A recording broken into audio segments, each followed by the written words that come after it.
Hello everyone, and welcome to another Mondays with Michelle video. This week, we're going to talk about tracing those convict ancestors who were transported to North America or Australia. We'll discuss what records are available and how to access them. Let's get started. This is a follow-on from Les Mitchinson's talk about transporting convicts across the sea.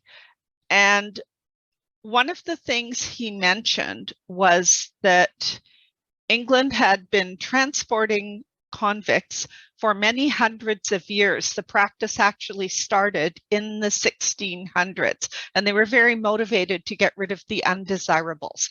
So he mentioned that one of the ways you can discover the records is by going to the National Archives website, which I'm showing on the screen here. And there are actually three different research guides that they have that will help you find the records. And I'm just going to show you what these guides look like so you have an idea of what's in them.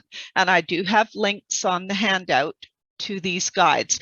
So the first guide is called Criminal Court Cases, Assize Courts 1559 to 1971. And the reason why this guide is helpful is this can help give you the information you need to determine which court might have sentenced your ancestor to be transported. He mentioned that the courts operated as a circuit. So when I was scrolling down through this page, one of the things that I noted was this list of records and the circuit. So you notice for Yorkshire, it actually gives you the record group in the National Archives records where you will be able to find the information. And Yorkshire is actually part of the Northern Circuit. So if we scroll up here and click on Northern and Northeastern Circuits, it basically tells you the Northern Circuit included Yorkshire, and it actually split off that it says Yorkshire was part of this circuit until 1863 when it transferred to the Midland Circuit. So just be aware if you are looking for records for any of your Yorkshire individuals that would have been processed through the assize courts, depending on the year, it might have been part of the Northern Circuit, it might have been part of the Midland Circuit. So again, this guide provides general information on how the courts operated. The next two guides I'm going to show you are specific to the transportation of convicts. So this first one, called Criminal Transportation, what I like about this is it gives details of the different records that are online, and it focuses in particular on some records that are available on Ancestry. However, there are also records that can be downloaded free of charge from Discovery, okay, from the National Archives. So just by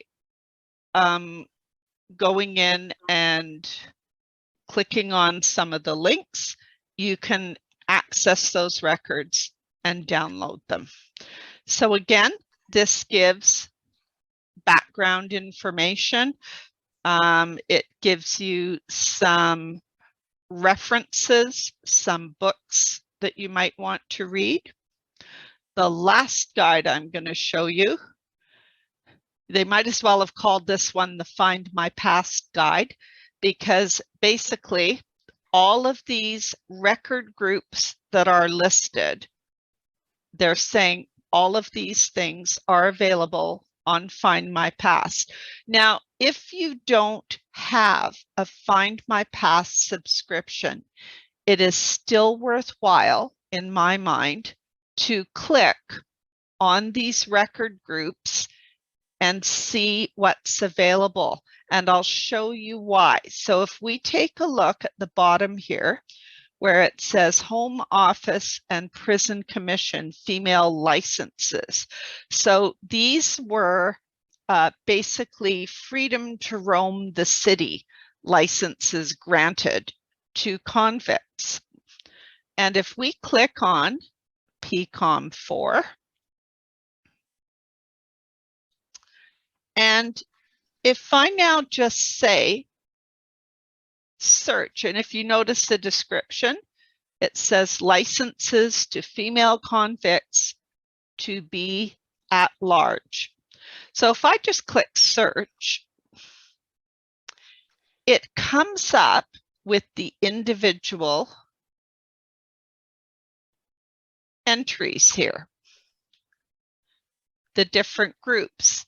And if I go back, and I'm just going to type in a particular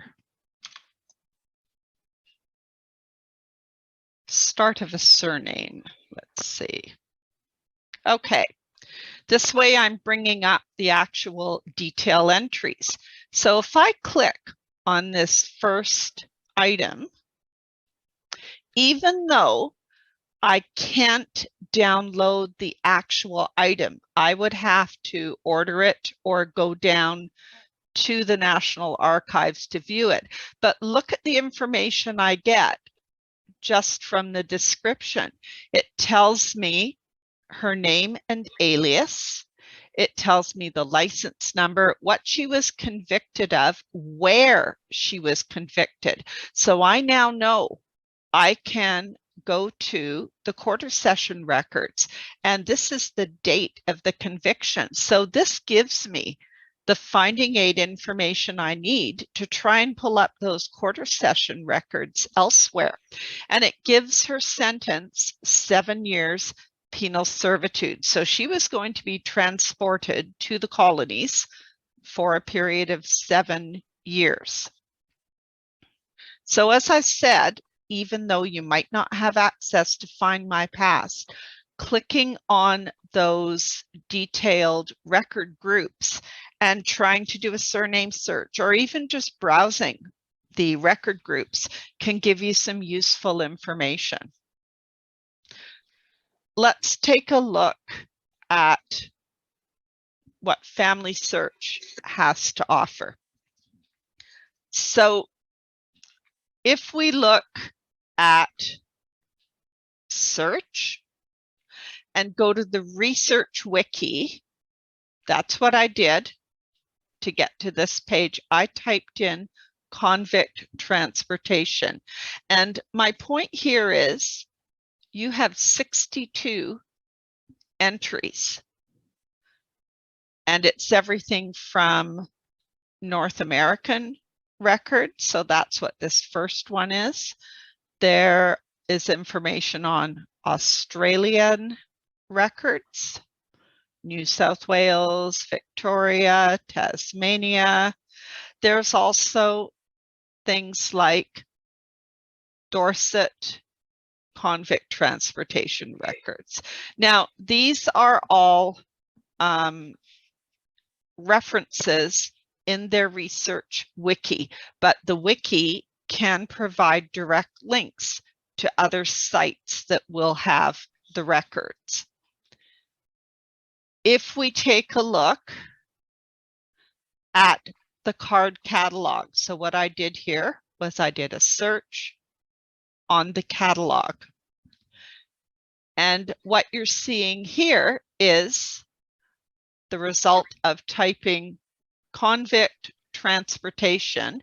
There's 71 results.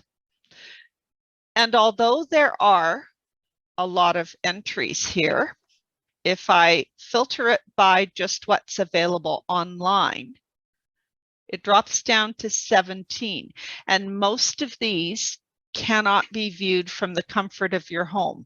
Most of them would have to be accessed from a family history library. But again, there is good information here, lists of books, record sources that you could either get the LDS staff to check the film for you for particular surnames, or go to a family history library and access the information. If we look at Find My Past, because I just want to show you the scope of what's available, I typed in the word convict, and again, this was done as search, all record sets for their card catalog, and typing in the keyword of convict. They have a fair bit. It's mostly focused on Australian transportation. Okay.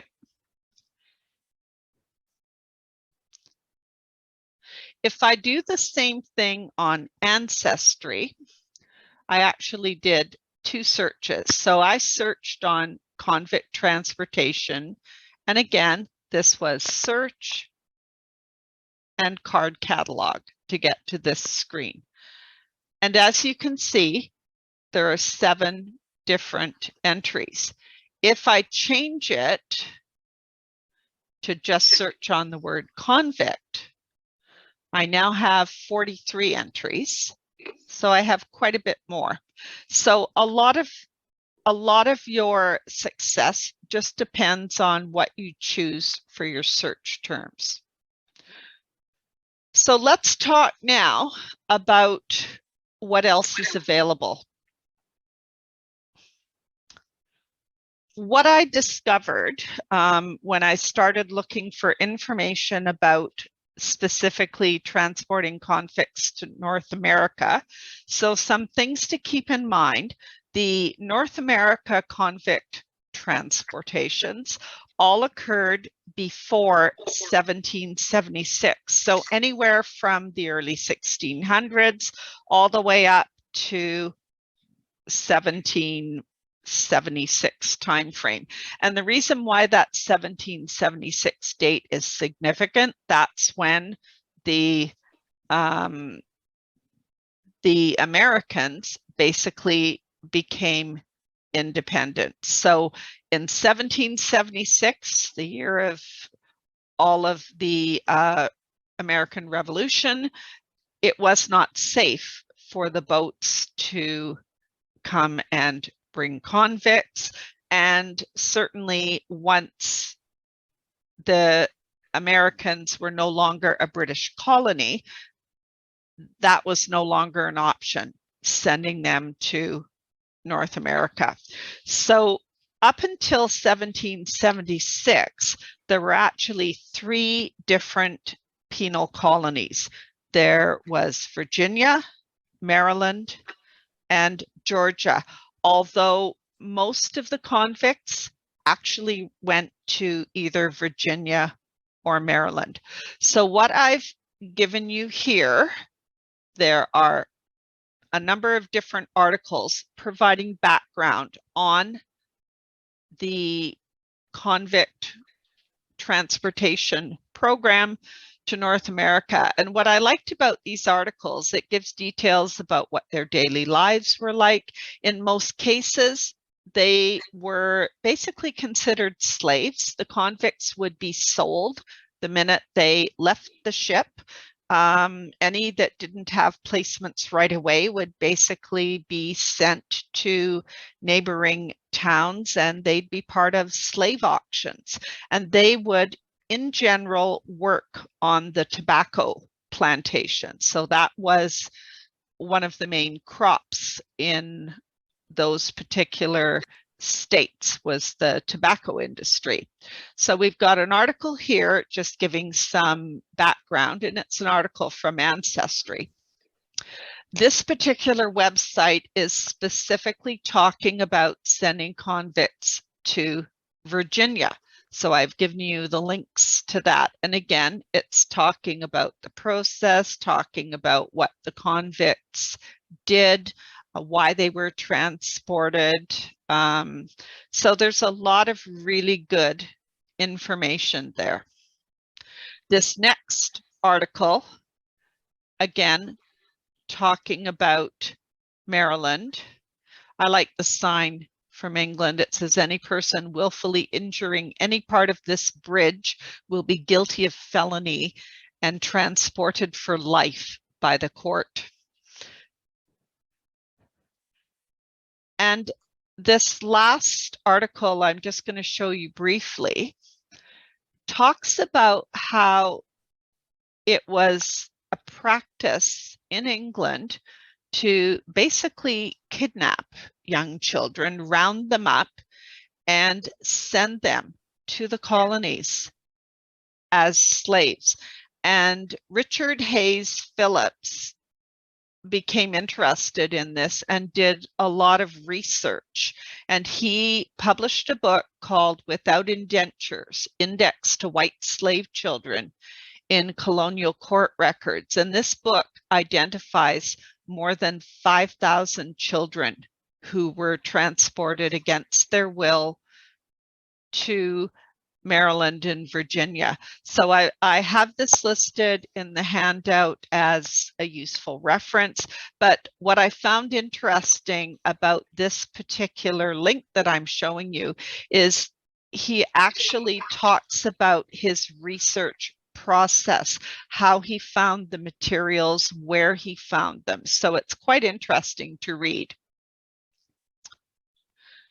Now, one of the resources that Les Mitchinson had mentioned as kind of the Bible for locating records on your ancestors who were transported to North America was Peter Wilson Coldham's book, Bonded Passengers to America.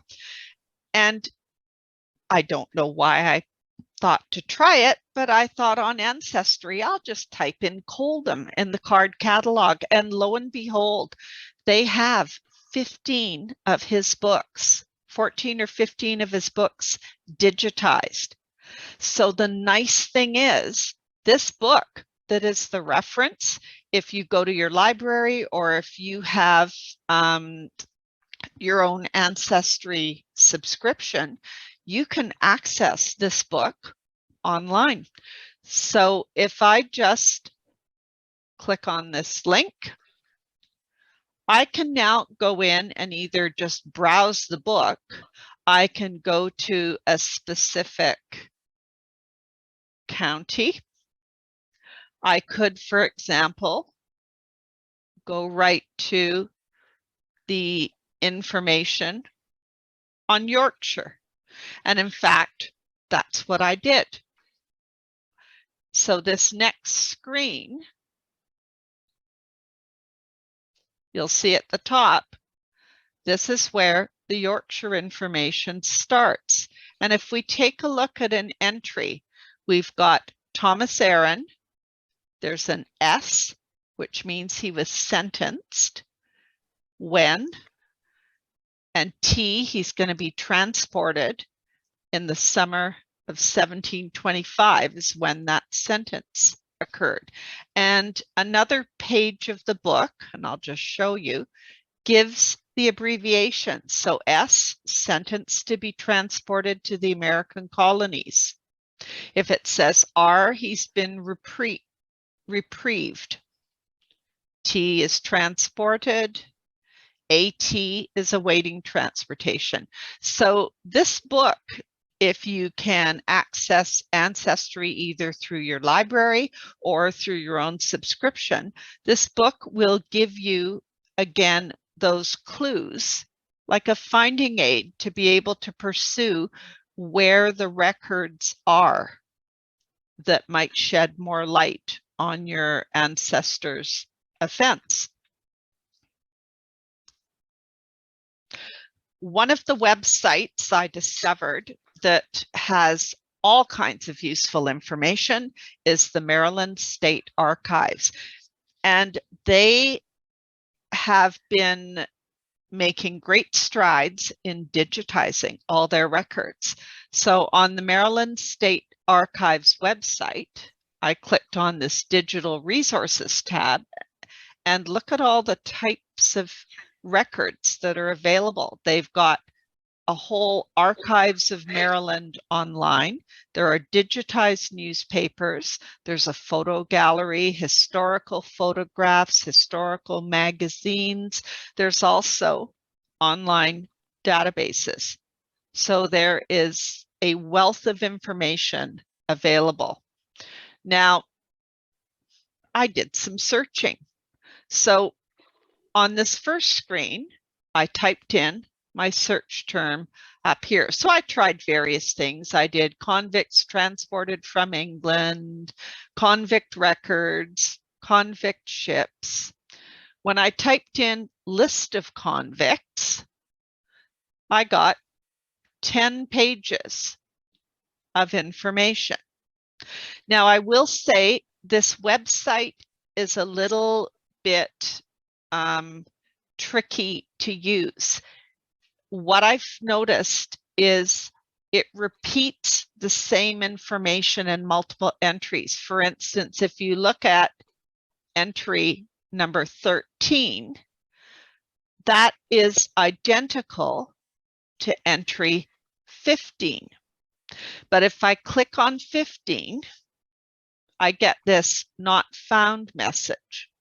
If I click on 13, I actually get the result.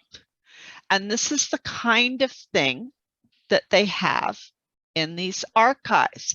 So this is showing the list of convicts that were on this particular ship, the Gilbert Darby Lux, and it gives the date. It says there were 44 men. It gives the names.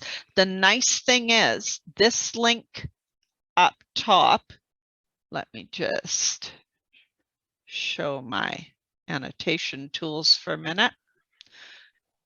This link up top here, if I click on that,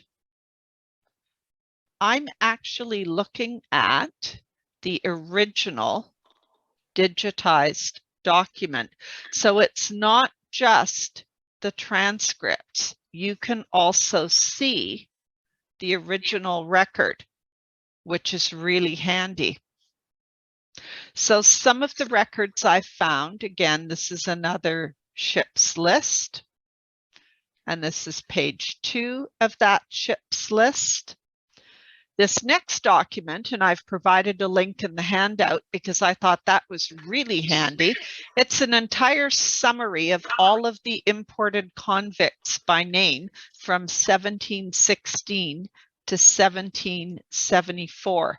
And you'll notice, let me just make screen a little bit bigger.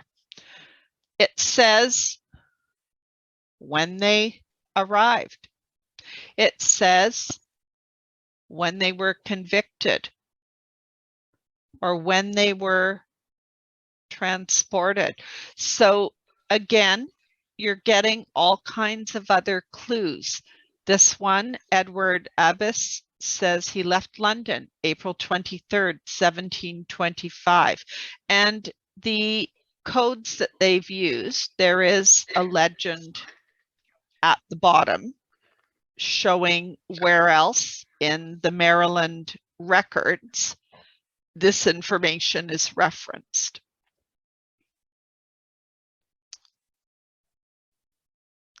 Let's talk now about Australian convicts, because I think that's probably what most people are familiar with. And basically, transportation of Australian convicts was from about 1787 to roughly 1868. And they transported them first to New South Wales. That was the initial kind of round of convict transports. They then transported some to Tasmania, which was known as Van Diemen's Land. And then in later years, they were sending them to Western Australia. So this particular website has all kinds of information. So if I search for my Renton ancestors, it comes up with all kinds of links. It will reference the Old Bailey and criminal registers. So it's showing Hulk and prison quarterly returns. So this is a really good overall website for locating records in many different sources. Another good one, Convict Records of Australia. This you can browse by surname, browse by year, browse by ship name. So if I wanted to browse by surname, and if I scroll through, let's see if my Renton is in here. Yes, there are 5 Renton convicts, and there they are. So if I look at George Renton, again, it gives me information about the ship he was on, the departure date. It tells me the quarter session. He traveled with 199 other convicts. So again, more information. Another website that's useful is the First Fleet. So this was the very first shipment of convicts to Australia. And there are all kinds of different pieces of information here. I always find it interesting reading the first-hand stories. So there's stories about mutinies, there's stories about marriages in the settlement, there's accounts from the captains of the ship and different documents that they created. So those of you who have ancestors that might have been in that first shipment of convicts to Australia might find this website interesting. I believe there was something like 11 ships in that first fleet. Another website, I mentioned that some convicts were sent to Tasmania, to Van Diemen's Land. This is a really good website to the Tasmania libraries and the resources they have on convicts. So you notice there's convict life. So there's all kinds of information on what their life was like and what happened once they were freed, and talking about what led to them being transported and just the different locations where convicts settled, where they were sent. So this website provides a lot of useful information. Another one that I really like is Trove. So the Trove website, let me just move this out of the way. I typed in the word convicts and I got a search list that says there are apparently 3,276,000 some odd results. And as I scrolled down, this caught my eye. The names and descriptions of all male and female convicts who arrived in New South Wales in 1834. And I thought that sounded interesting, so I clicked on it. And I was brought to this screen. The nice thing is, if you click this read button, it says you can view it at the Trove Digital Library. If you click on that, it brings up the actual document. And the particular page, if we look at, I'll just enlarge this. If we look at this page, and let me just make it a little bit easier to read. All right, so we've got their number at the far left. It says 34-1, index number 1, Abraham Dotson, and it gives details. This list seems to be people coming from Ireland. So it says where they were from, their trade, their offense, where they were tried, and it gives the date of when they were tried. And if we continue down this list and go to the next page, there is a page 2 with information. So it says his sentence, if you look at the first line, was 7 years. He was convicted previously, and it gives that sentence. The nice thing is you get a description. It gives his height. It gives his complexion. It says he has a scar between the eyebrows and a small hairy mole on his left jaw. So you're getting some really interesting information. This next website I'm going to show you is specific to Irish convicts that were sent to New South Wales. And as you can see, there's all kinds of different links to both Australian records, the state records for New South Wales. There are links to the National Archives of Ireland and different articles talking about the convicts that were sent to Australia. So the last thing I wanted to mention is clues to whether your ancestors might have been sent to Australia or to North America. You might find them in the census records. So I wanted to point out that the 1841 census, this is actually the census for one of the Hulk ships. This is the Warrior Convict Hulk ship. So the names you're seeing, these are all the convicts. And similarly, in 1851, this is one of the census records for the Leeds jail and House of Correction. So in addition to the jailer, their family, the servants, you also get on the next page, let's go forward a bit, you get the list of all the prisoners and you get what their occupation was, their age, their marital status, where they were born. But you might find your ancestors listed in one of the prisons. So I just thought I'd show you what some of those census records look like. I hope you enjoyed this week's video. I have provided a handout in both A4 and letter size format.